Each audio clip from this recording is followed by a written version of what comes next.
Are we on Facebook then? Yep, check your Facebook in a few minutes. I think you should. Mm-hmm. Okay, good.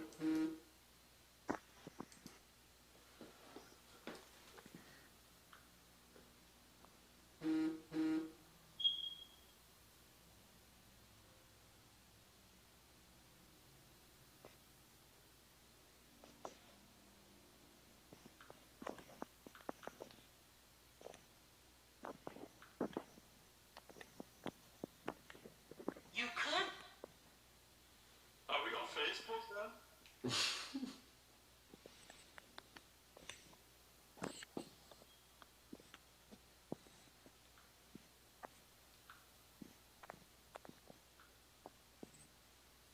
Uh, Thank you, Comrade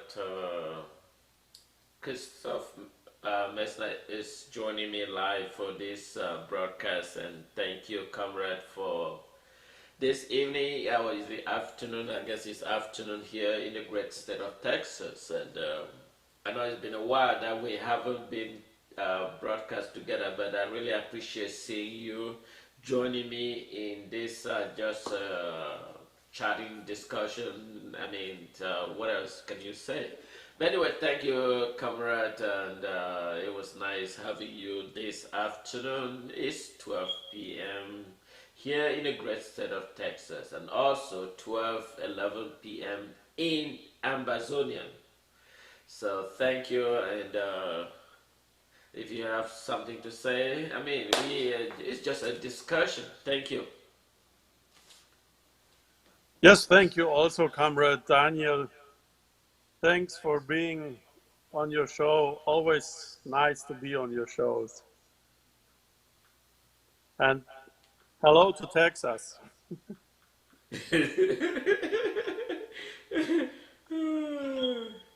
The great state of Texas is still inside the USA, right? Yep, absolutely, absolutely, absolutely. The great state of Texas, you know. Maybe they will Uh, also separate from the United States in the future. Who knows? exactly. Let me. Who is here? Okay. You know, it's the great state of Texas, and you know, I am so happy, you know, and in my great state, you know, so.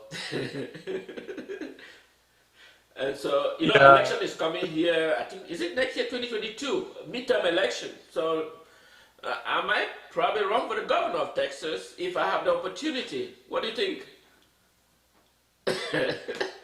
You you want to be a candidate? Yeah, why not? Yeah. You're an American, aren't you? Exactly. You Yeah. know. We have to be So grateful for America to harbor um, people from all over the world who have to flee tyrannies and very difficult situations and get some shelter and freedom here where they can not only survive but also well survive and organize some resistance to corrupt power elites. So I think your gratefulness to the state of Texas and to the USA is very justified.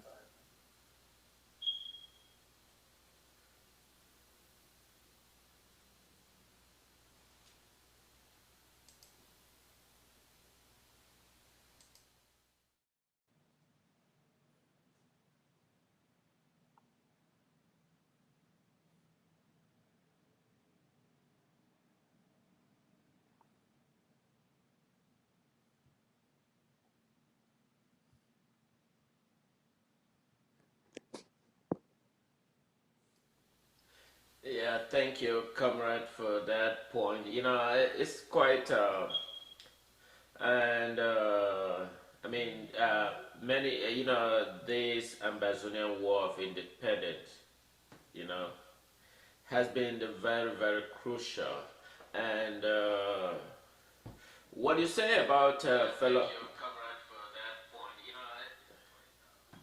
Yeah, you know, it is quite amazing. And one thing I wanted to talk about is the U.S. Secretary of State is traveling to Africa.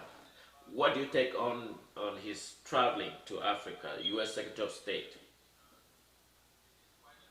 Of course, it is good and necessary that on this high level um, there will be some meetings, with the governments in Africa and especially with governments of countries which are still in the zone of North Afrique, of the French domination, and there's still neo-colonialization going on, and everybody is curious to see whether the Americans speak out their different position in relation to France a little more clearly than before. The Biden administration will be very cautious, I guess. They will not be so loud as Trump was, and Trump was never visiting Africa. So I think Trump had only lip services towards Africa and didn't do much. And so we expect a little more from the Biden administration. And I would say Blinken is far more competent than Trump's secretaries of state. Yeah, I don't remember the name of the former, Secretary of State who was from Exxon company. I guess when he was in Africa, he was mainly there for business, for oil business. But that's not what Ambazonia needs. I would say we would need a real political solution.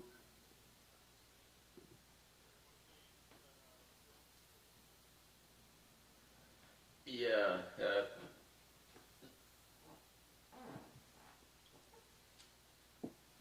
Is there some echo in the line? I don't, and that's where I don't know why the echo is happening on the background. Let me see if I can identify it. Uh,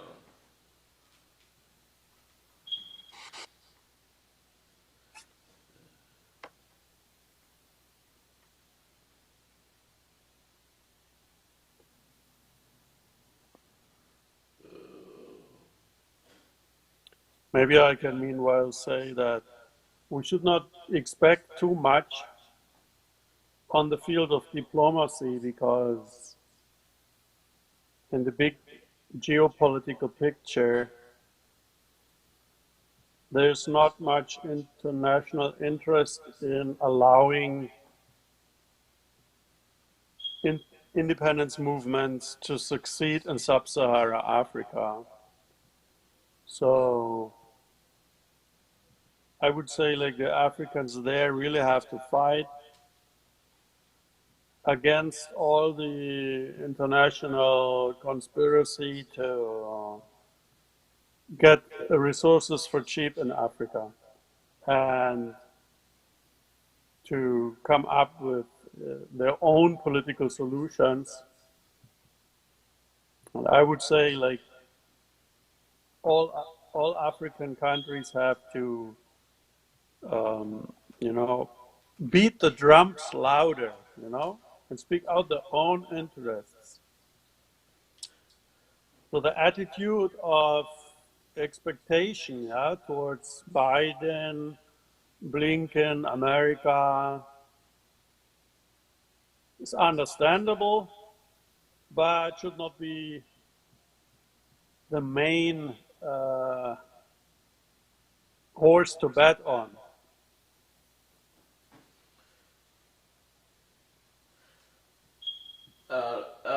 Comrade,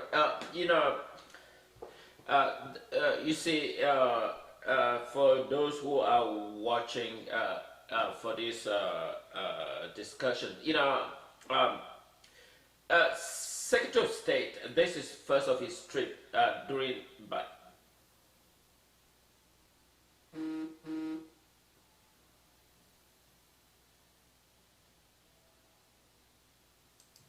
So,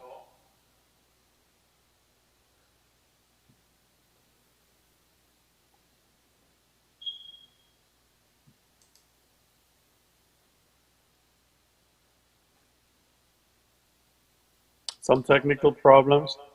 Yeah, I don't know why. For some reason, are you hearing me? Yes, I hear you. Okay. I don't know. For some reason, we're getting some technical problem. I don't know why. Maybe you just ignore the echo and. Okay, and move on. Okay. Anyway, Mhm. so uh, if you were to, hello, Yes. if you, I mean,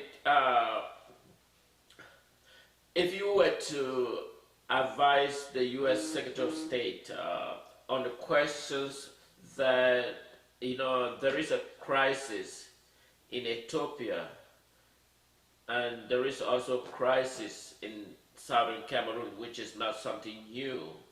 In fact, during the confirmation hearing of the U.S. Secretary of State, he specifically stated that the crisis in Cameroon warrant, and in addition, uh, the Russia representative just spoke I think within less than 24 hours, if I'm not mistakenly, and talk about the Cameroon issues.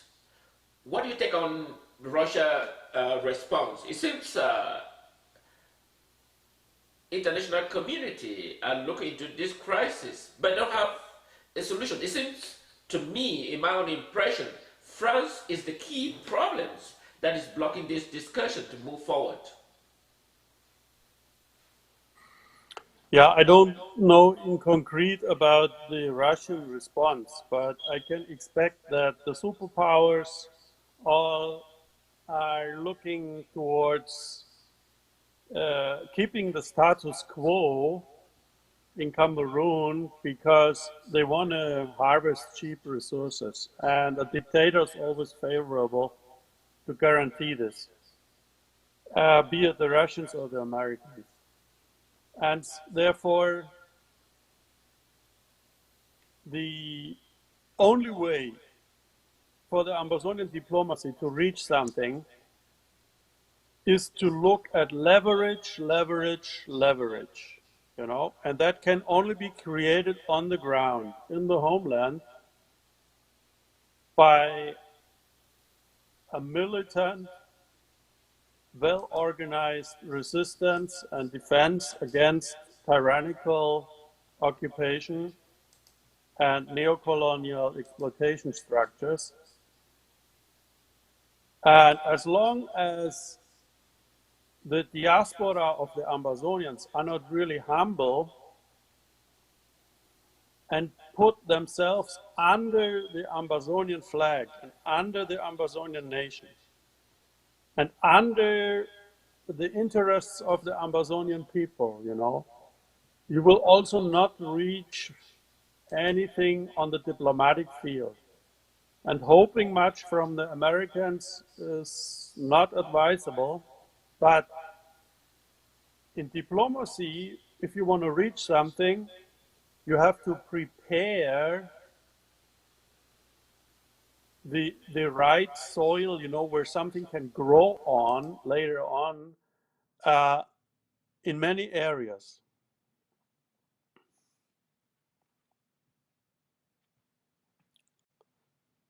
Am I still connected? Yeah, you're still connected. Yes. Yes. So, leverage is created by a kind of resistance which is organized on the ground. And the diaspora, when it's thinking about diplomatic missions, you also have to take into account very, very many secret uh, diplomatic missions to people who may be helpful and prepare some future conference or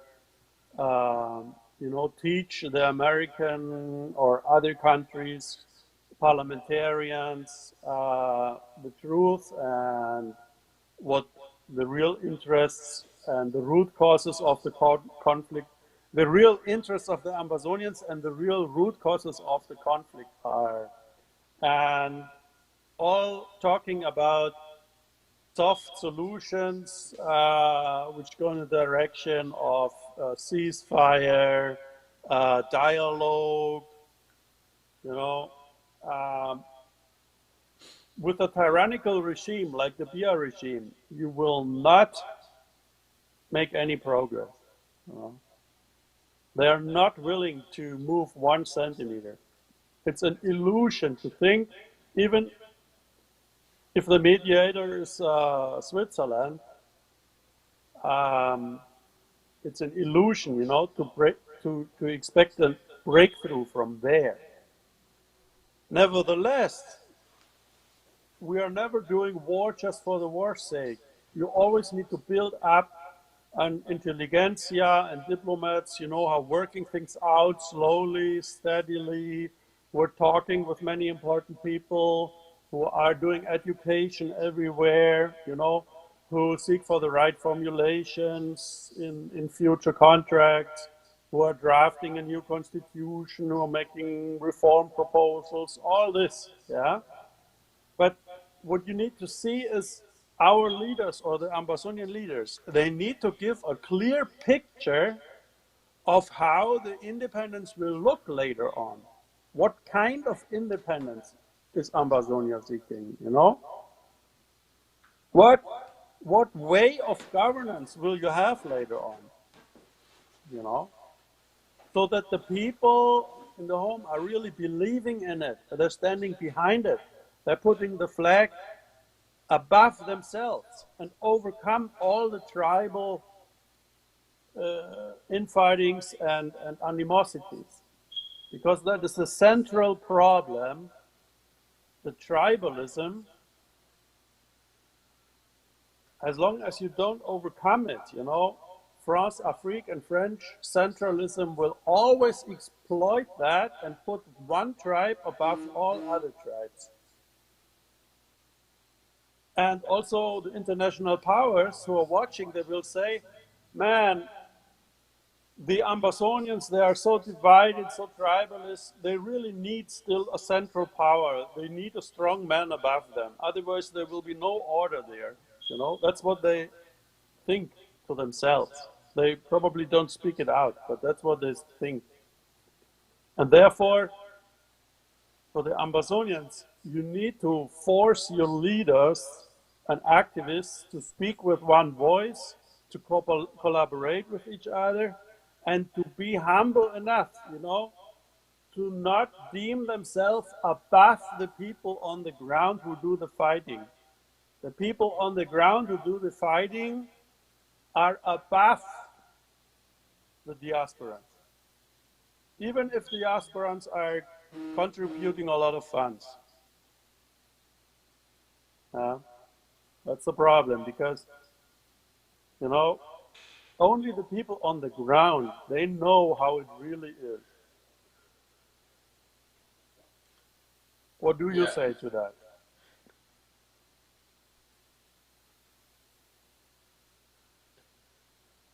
I don't know, for some reason, for some reason the message is some kind of slow. I don't know why.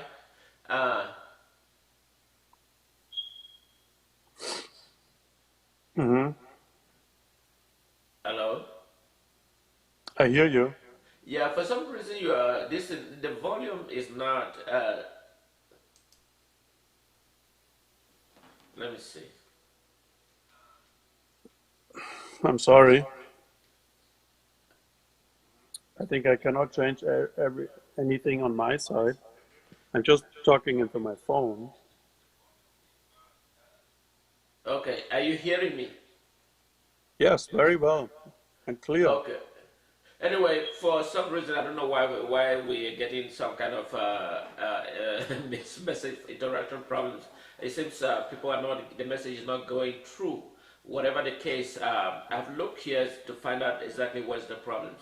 For those who are watching, this is Comrade Christoph Messner, and a very good friend of mine, and we often exchange discussion.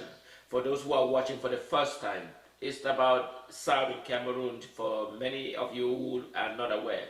Southern Cameroon is a territory in West Africa that has been undergoing military invasion by La Republique du Cameroun, and and international community has been spoken that is one of the places that has been totally neglected and not thoughtfully, and some of the reason is because of the political structure in West Africa. You have Paul Biya regime that has been in power for close to a decade. He's been in power if No, not 4 39 or decades. getting to 40 years. Yeah, it's incredible. So, Christoph Mesnan, thank you for for sharing your own ideas, knowledge, and skills to see how they can resolve this crisis. I know you bring a very important point about leadership crisis. You know, you are absolutely right in that. I think the people of Southern Cameroon need to come together and understand the impact and the importance of this. But you also have to understand that there are people of La Republique infiltrations inside the Ambazonians that are trying to destabilize the stability and to ensure that we can move forward in this crisis. So we have to be cognizant to understand that when we meet these infiltrators within our own group, we need to identify them and we need to get them out of the group. You know, for a leadership to be effective, it requires joint collaborations. And you know, Ambazonian haven't, you know, when I spoke about an IG or an interim government, the purpose, imagine, let's take for example, there's one thing that I always mention when I talk about this. United States declared war on Iraq. You know, when Iraq invaded Kuwait, United States responded. When the United States responded against Kuwait, one thing the United States did not put in place, what is the post structure in place?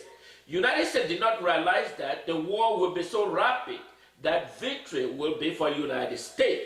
And the United States did not plan what will be the post-war of Iraq. And so the time it took the United States to prepare for the post-war, this is what the Al-Qaeda, or whatever the so-called, erupted. And the United States find it difficult to contain them because there was never a structure in place. And so I learned specifically to that crisis, and I thought that when the Southern Cameroon question erupted, I suggest or I recommend the creation of an interim government. My rationale for creation of an interim government, the purpose is from what I learned from Iraq war and any other subsequent war I have encountered with other nations. So the creation of an interim government was to build up a momentum so that we can have a fundamental base. Imagine we had defeated La Republique du Cameroun. It would have been very challenging for all of us to go and start administer a government which existed in the 60s but had been quite some time we don't have it. So therefore, creating an interim government gives us the possibility. Initially, I thought about a virtual government. And I talk about an interim government. I settled down on an interim government. The rationale why I settled down on an interim government was that it prepared us so that when La Republique quit its control, we already have a knowledge and skill. Let's take for example, when somebody graduates from, let's say, from a nursing program or a nursing school, for those who are familiar with nursing school, you have what they call internship. Internship is to give you, because once you graduate from school, you don't necessarily start practice as a nurse. You have to learn that skill, and they have to have someone that has been practicing to train you so that you can be more effective and efficient to have a better transition. So having an Ambazonian interim government so that we can be prepared and better practice and be able to have a smooth transition once we get rid of La Republique du Cameroun. I hope you understand the concept why I advocate for the creation of an interim government. But Yes, however, I know I we're un, having a lot of trouble because first, some people don't understand the concept. Some people even argue me whether if we do have a land. Yes, we do have a land. We do have a territory. We are being occupied by a foreign government, La Republique du Cameroun. You know. But anyway, thank you, Comrade, for your analysis. I think the line is yours. You can proceed. yes, I understand your motivation to create some kind of institution with governmental authority. But during a liberation war, you also need to ask yourself critically whether you don't put the saddle before the horse. And you can be sure that a mere bureaucratic apparatus is not the right concept to win this war for now. But I am also taking into account that the psychology of the people is probably not really ready for a true revolution, and therefore they need to have some kind of institution where they can believe in. And this institution can mobilize the people and also speak about concepts and fundraising methods. Is talking to the people as somebody who understands the people and all the plight and the sorrows and so on. Yeah, but um, the main thing in all this is always what are the actors actually doing. Not only what they are talking or teaching, writing, but also in a revolution you need to bring funds and materials to the fighters, to the LGAs, to the needy people, the refugees, the wounded soldiers. You need to support the prisoners. It's action. It's the real walking. That is what is required. And you need to focus on the 1000% revolutionaries, to focus on those who give their all, who risk their life, who says, the only party I know is my homeland and I'm giving everything for it. You know, you need to support these people. You need to give them the money. And don't give the money and the raised funds to people who are just good talking, but they put the money in their own pocket to buy clothes or, and also to instigate some tribal animosities, and they're talking, oh, my leadership is the best and not the leadership of the other tribe is better, because of this reason, I have the best concept, the other one's concept is not so good. I mean, the only concept we have is to obliterate the occupier physically. Okay? You need to bring them 6 feet under with the best material you have. And only this is creating leverage. Because this kind of regime is not moving 1 millimeter if you don't do that. It's not moving by just talking, not at all. And if you are in the diaspora, you can call your party like whatever you want. You can call yourself interim government or revolutionary council or whatever. Decisive is what the people are doing in it and how reliable they are doing it. And of course, you need to sort out those who are not doing anything or who are lying and who are real infiltrators. You need to sort them out. And only if you know your people very well, then you can sort them out. but you need to overcome the tribalist motivations, because if you don't get a collaboration and coordination into all this, you can forget about liberation. You can really forget about it. Yeah. Focus on the 1000% radicals, those who are really putting themselves under the nation, under the flag, and they know nothing about party. They're just fighting the enemy. And you need to move on to not only obliterate one car in one convoy, you need to obliterate the whole convoy and all government personnel of the enemy, you know.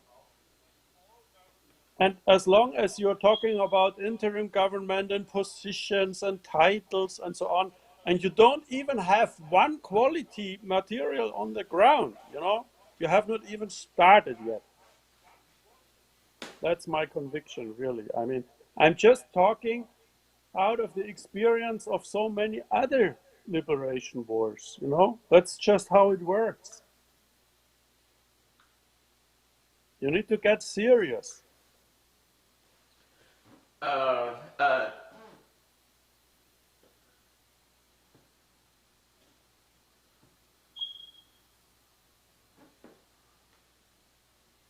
Yeah. Is that surprising to you that I'm saying that?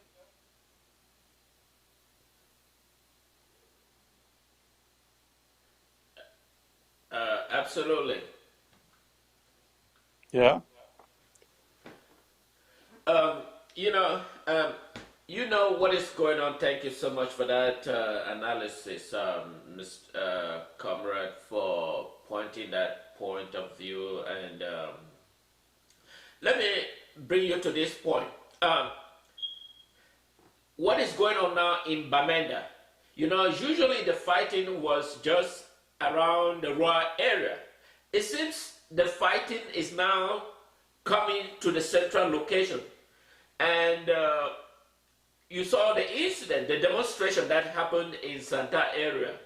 And you saw the brave general, is it Okoro? I'm sorry if I pronounce it wrong. You saw the brave Ambazonia defense system that they carried out the action in response to our little daughter that was killed by La Republique du Cameroun military. And so the action in Santa just give a signal that La Republique time will soon be over. What do you take on to that action? I know it seems Bamenda Central and Boya now are the focal location that Ambazonian is showing their braveness, and they are looking forward merging the entire central Bamenda capital. And because normally the fighting was either in Gokutunja, Womb, Bansom, Com, and all that, Bafud, and all the rural area, and including our southwest area and all those. But now it seems the focus within the Ambazonia defense system is focusing now strategic area. And I see rapid victory once they encircle the main capital and we get down the governors and all the various La Republique agents that are being implanted in Southern Cameroon. And I see a brighter future. What do you take on?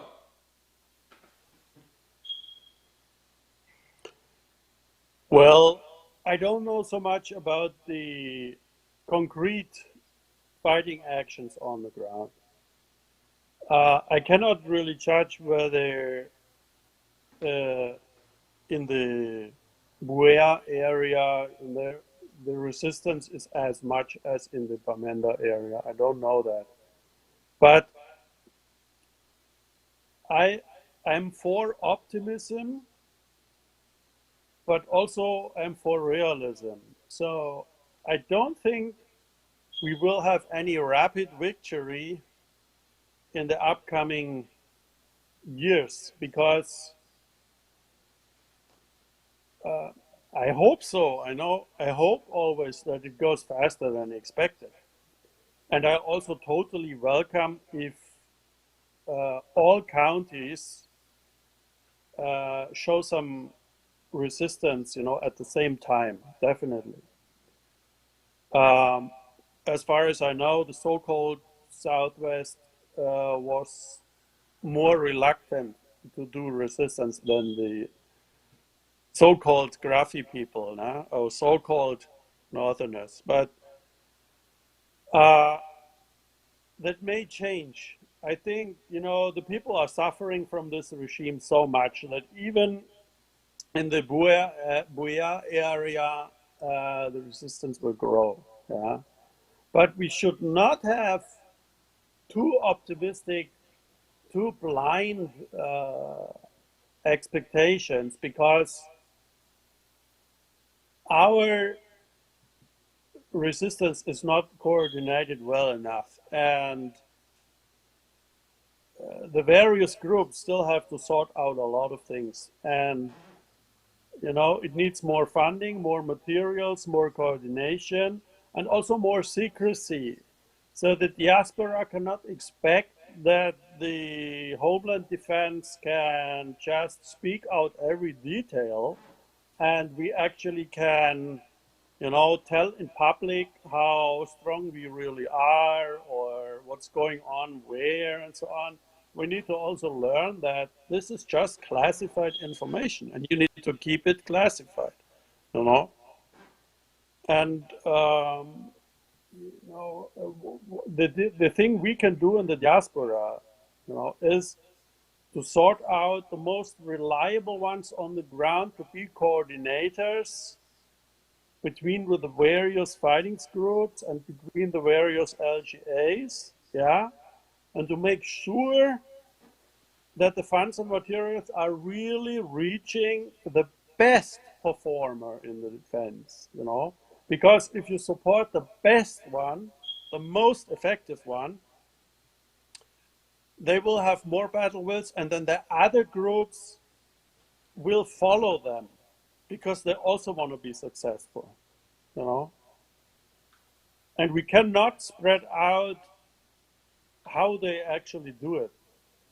That is secret. And I can only say you need to be 360 degrees in your fighting. You need to fight everything, where the enemy has a weakness, you need to step in, and to be smarter and faster, more efficient, more knowledgeable than the enemy, more determined, yeah, more invisible. And that's the whole concept. There's not much more to say about strategy and tactics. It's always the same story. You need to be militarily more efficient. That's all. Yeah. Of course, you need also some spy work. You need to spy out the enemy, to bring confusion into the enemy. Only very, very responsible persons can do that. You need to be able to rely on them totally, also to trust them. They need to be trustworthy. That's what I want to say. Yeah. But in the diaspora, those spokesmen who are talking a lot about war and so on, who want to be the biggest rebel, you need to tell them into the face that only those are real leaders who go to ground zero and lead there. Okay. As long as you are in the diaspora and you do fundraising and hold speeches, you are only a supporter. You are only accessory to the fight. No? Do you agree with that, comrade? Well, you are absolutely right. I mean, you are absolutely right, Mm-hmm. So it is quite amazing, It's quite amazing, Because when I look at within our own group's discussion on the issues, and what I often confronted is the disagreement and the creating of argument that is unsubstantiated on the point in which we are fighting for, And for all of us, for all of us to succeed, it requires some joint collaborations. It requires that we keep some of our differences focused on the key point, because when I see infighting, let me take you for example, I'm sure you're familiar with the Chris Anon, Chris Anon, I admire his ability, I admire his ability, his sacrifice. He sometimes communicate with BBC, sometimes with the VOA, Voice of America, and he is on live broadcast. It's not something that you can just do within a couple of seconds. It requires sacrifice, it requires dedication, it requires information to present, it requires contact individuals and bring them to a platform. Pay him monetarily, I don't think Ambazonian can pay him in a monetary value. So now, when I see a person, and I'm sure you're familiar with usually I don't like calling people's name, because I usually focus on the Southern Cameroon question, and I focus on international community because I know they are involved in their stake in this crisis. But when I see, when in terms of financial aspect, each department, I know I'm still bringing you back to the same thing that I talk about the creation, and you argue and you question that bureaucracy will create not a faster means of dealing with crisis, and which I agree with you at that point. But when I see another area, let's say if she happened to represent another branch of area of financial aspect, but by insulting another person of different department in communication, it's very unoffensive.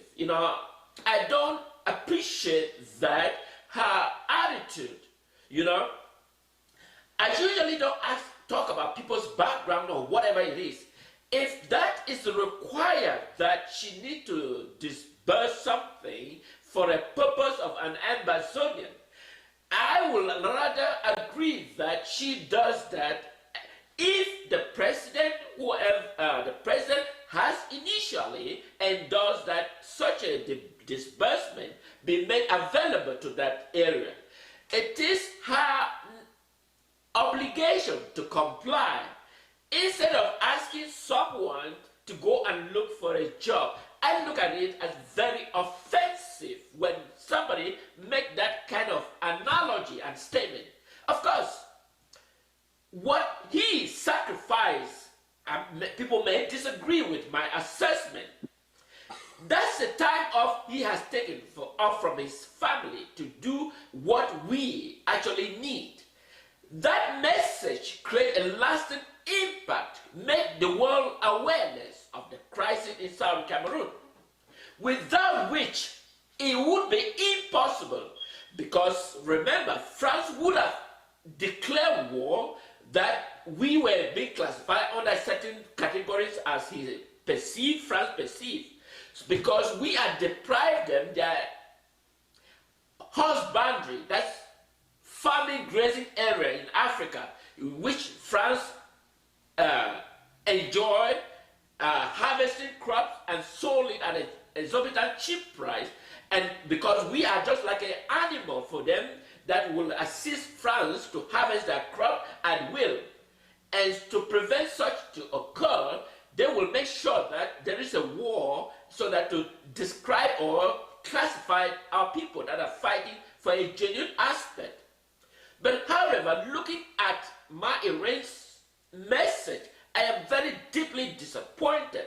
I admire her for her ability to be able to generate resources, But I disagree with her for using that type of offensive message, describing someone, and that is my own take on the IG. Okay. Yeah, I know about all this, and I also welcome Chris Anu's persistence to always speak for the independence of Ambazonia in many shows and to invite many people into his shows and to do everything so that the people get mobilized. You know, we have to praise that all in all. Despite all the mistakes he did, you know, those people who are engaging are still better than those who are doing nothing. Yeah. And I don't know so much about Irene Ngwa and whether she is a real usurper of the IG and behaving like a dictator who is in charge of the funds and who decides, you know, to disperse the funds here and not there and so on. So, of course, it would not be good if the IG would be controlled by only one person, especially during revolution liberation. You need to have a structure which is more organized like a round table in which all the fighting parties have a voice. And I would say,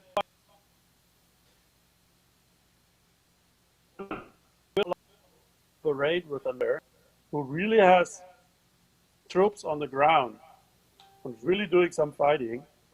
This leader is not really a leader. Yeah? Only those who are humble enough to recognize every group who is doing some fighting on the ground and doing some fundraising for refugees and helpful, everyone who is doing something, you know, should have a voice and deserve some funds, you know. And the voting inside an institution, a revolutionary institution in Ambazonia, should be more like a round table. And the true leadership, you know, despite the dream of having like a strong man, the supreme leader, and who leads the way, you know, and who's an identification figure and so on, we still have so many parties in Amazonia and so many fighting groups also, yeah, that the idea of having someone who knows it all, you know, is not really helpful for now,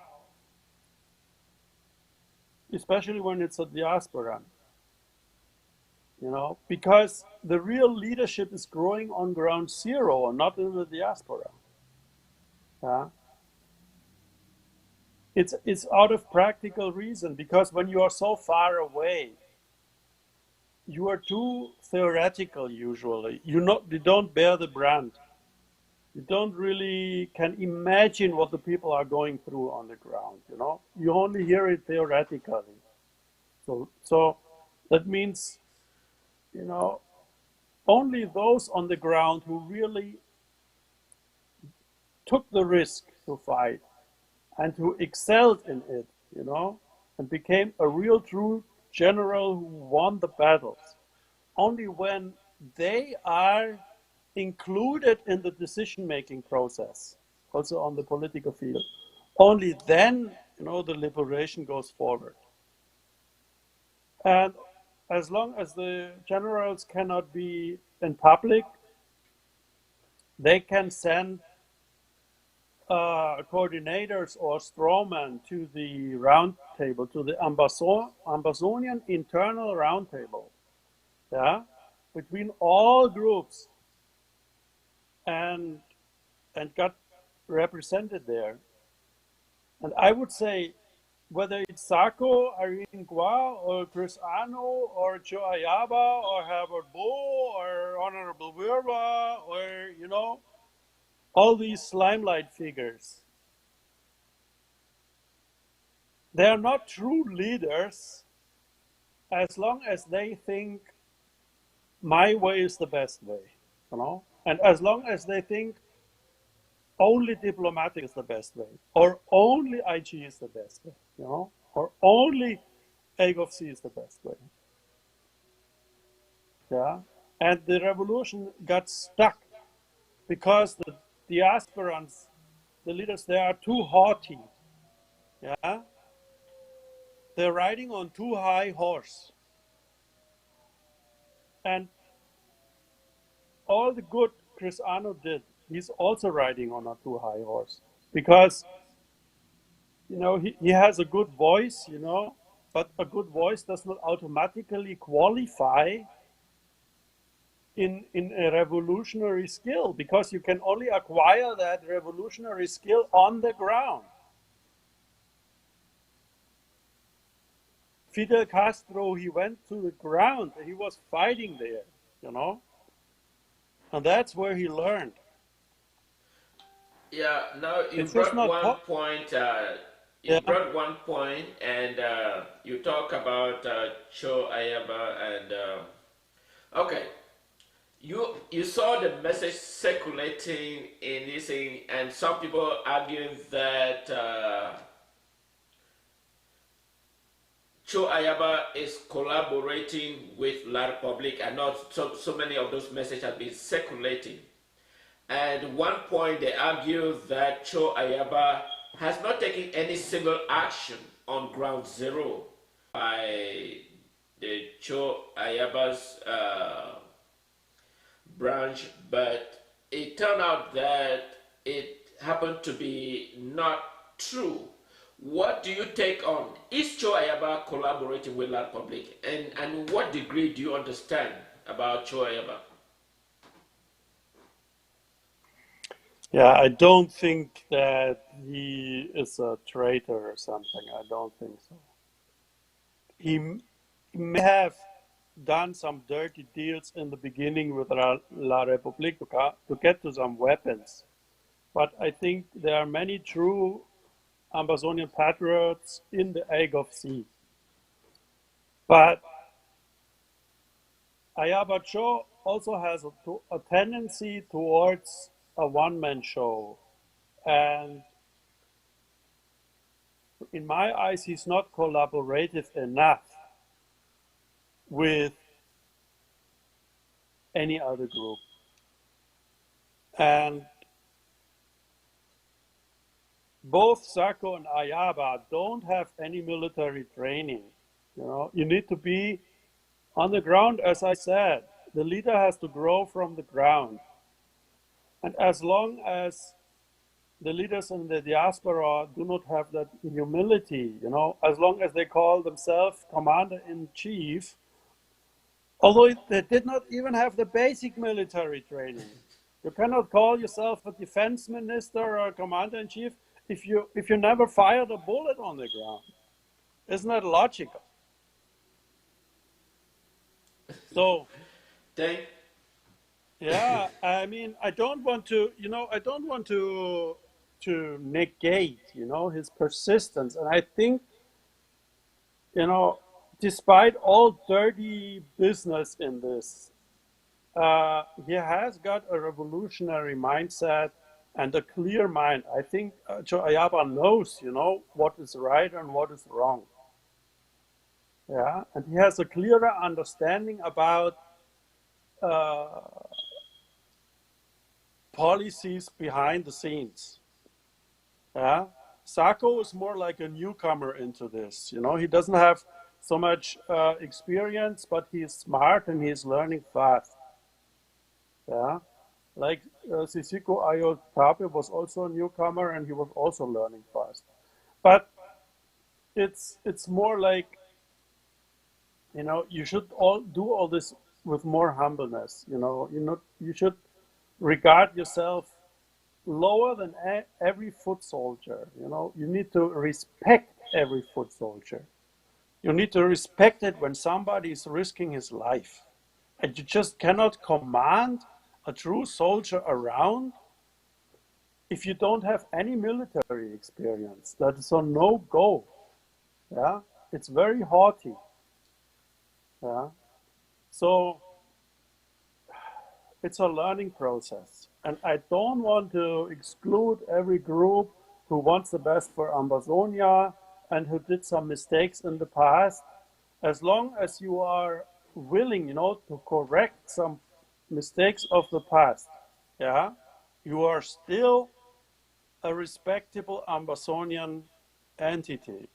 And what I said, we need the collaboration so badly, and that everybody puts himself under the flag, and sees nothing else but doing everything for the homeland and not for a tribe. Some leaders are still having tribal underpinnings. They say, I cannot do with that other guy because he's from the other tribe. It's still going on. Be it with Ayaba or be it with Sako, be it with Crisano, it's everywhere the same. All right, Yeah, thank and you, Comrade. especially the Southwesterners don't like the Northwesterners and so on. You have to overcome it. You need to bet on guys who say, I don't see any tribe. I see only my homeland, and I see there's a genocide going on, and we have to fight together now. That's who you have to bet on, and you give him all your resources. When he's willing to go to ground zero and do the fighting, give him all the materials, or let him do the fighting. And the guerrilla Uh, do the coordination. They will know what's Quran, big book man telling them, what to do at which location and so on. They don't need this botching around. And especially they don't need a spokesman who is leaking out classified information everywhere in the world. That is very catastrophic. You bring your own soldiers in danger the whole time. all right, Okay? thank you, All right. Comrade, for that analysis. And Mm-hmm. I have one question that I'm going to ask you, and after the questions, I think we're going to also round up. There is one thing we're going to introduce that our next broadcast, we're going to have a phone number so that we get call interaction so that they can also ask you questions and me either.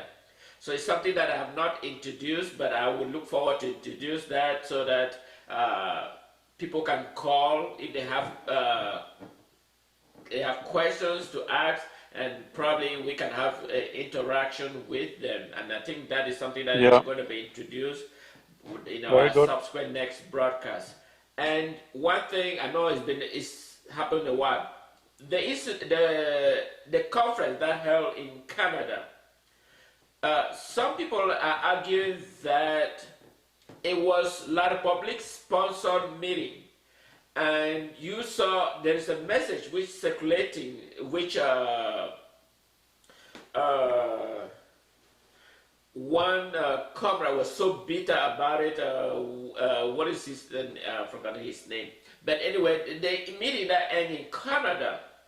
Some people are saying that La Republique was behind the sponsoring and the organization and the funding. What do you take on that argument? I really don't know it. I have to confess. I don't know who were the sponsors, but I would say that it is very expectable that in such a conference, the majority of the attendants are rather not helpful. Yeah? Because they have federation in mind, or because they are unionists, or they think diplomacy will bring a real breakthrough, and they're either naive or not really reliable and so on. But in my eyes, Ambazonia should nevertheless go there, put some representatives there, and lay the truth on the table. And it is because you have to learn how it's done. You have to learn a lot of things, and dialogue is never bad. Yeah, it's also an opportunity to check out your enemies and to see how the general discussion level or debate is going on. you know, to sort out things. And it is also good, you know, to see each other personally. Even like if you know it's an enemy or is not a helpful person, you know, it's also very necessary in the international sphere and tables and so on, you know, that the vibes, you know, are going from person to person, that you have eye contact with each other, yeah, so that you're not talking too theoretically about everything, yeah, and you can also express what your true motives are and what your idea about the future Ambazonia is, you know, and why you think, for example, the BR regime is outdated or what reforms would be needed. You know, all these theoretical things, to exchange it with each other is very necessary. So I don't want to exclude any diplomatic opportunity, but it is not correct to say, you know, because La Republique has sponsored everything, or because there are people here there who I don't like, that's why we can completely ignore it. No, we should not completely ignore it. You know, we should use the capabilities of all countries in the world, and everybody who is willing, you know, to listen and to discuss, you know, is also precious. Huh? But we should never forget that all the diplomacy, you know, behind it, it needs power, it needs leverage. You need to stay realistic.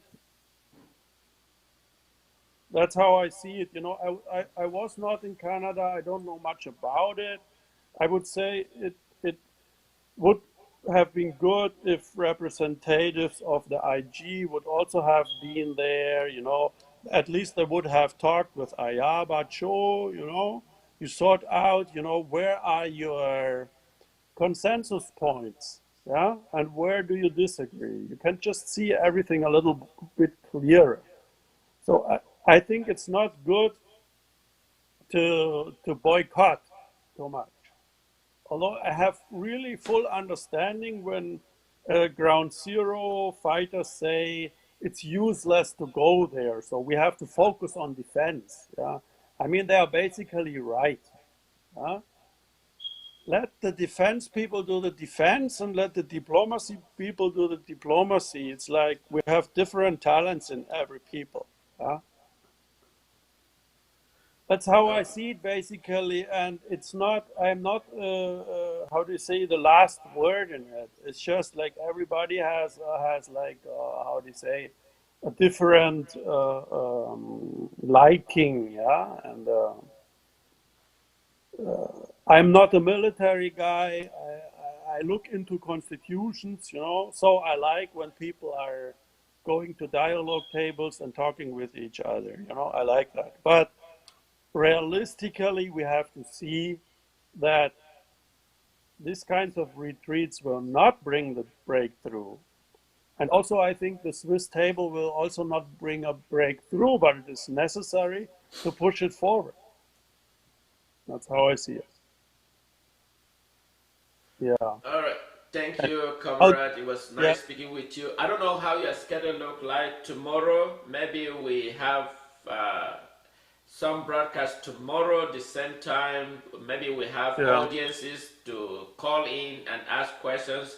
Well, but we're going to Okay. discuss that if possible tomorrow again, depending how your schedule worked out, and Okay. look forward. Maybe. And so we're going to introduce Okay. something new. We're going to introduce where Hmm. someone can call and ask us questions and see how far things might change the dynamic. You know, when you interact with the public, it makes a significant change and we get their own perspective, get their own ideas instead of we just speaking to them. But we also want to get their own feedback as they interact with us. I think something that we have to introduce. So if you are free tomorrow, the same time, then we would test that, see effectiveness. But anyway, thank you so much for taking off your Okay. time to join me live in this broadcast on the Southern Cameroon questions. So if you have a last word to say to the audience, you are welcome. Then we will end the broadcast. Thank you also very much, comrade. It is a very good idea, you know, what you plan for tomorrow. I hope to be there. I think I can be there, maybe at the same time. But let me say as the last word that I really feel with you people, with the Ambazonians, and I feel the plight of the people. And we have to listen to the people on ground zero more. We have to do all this in the diaspora with more humbleness. We are not the most important ones. We can just help a bit here and there. But the people on the ground, they are the important ones. That's what I want to say. And I ask everyone to hold through and to not despair about all the infightings because we're all learning and it's getting better, slowly but steadily. Thank you so much. Thank you for that conclusion. This ends this broadcast and look forward tomorrow if we have the possibility. And I really appreciate you. Bye bye. Bye.